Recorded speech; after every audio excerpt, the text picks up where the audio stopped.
What's up everyone? Today we have a special equipment here, the Panasonic EVA1. It was released only recently, end of November, but I'm one of the first owner to get this here in Singapore. The next batch, if I'm not wrong, will be in January. So from now till January, no one will be able to purchase this lah. I'm currently using Canon C100. Initially I was waiting for C100 Mark III, which didn't happen, and C200 came out. And I was very disappointed with whatever Canon is offering.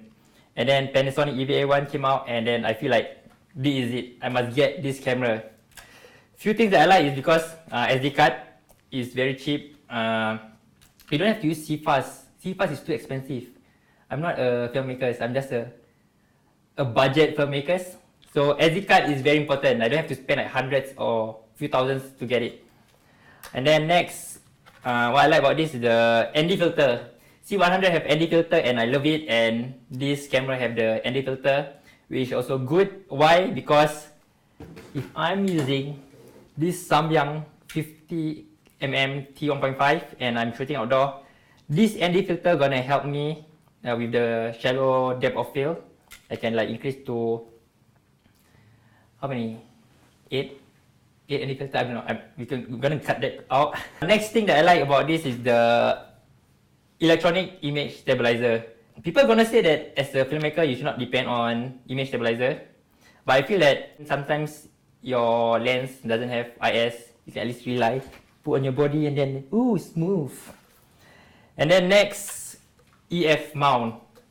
I've invested too much in Canon lens.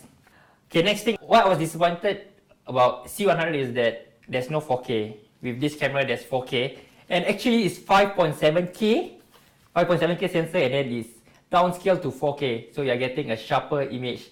The good thing about Panasonic is that they're gonna release a firmware upgrade where in the future they're gonna output from SDI or HDMI to an external recorder. And then, oh, not forgetting the bitrate, 150 megabyte per second, which give you more detail during color grading and editing. Because Canon currently have 28.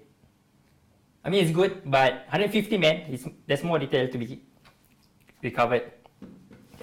Next, SDI output and then HDMI output, which means you can monitor and then you can use external recorder. And lastly, the reason why I like this Panasonic EVA1 is because of the slow motion.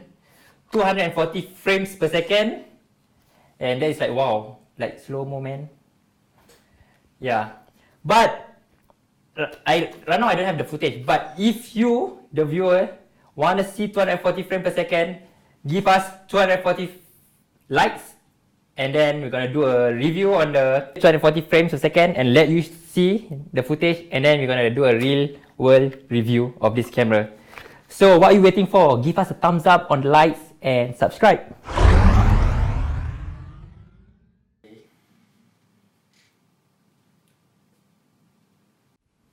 You guys are still here. Are you all interested with this Panasonic EVA body? Well, we are having a discount for $198 for students and $248 for non-students.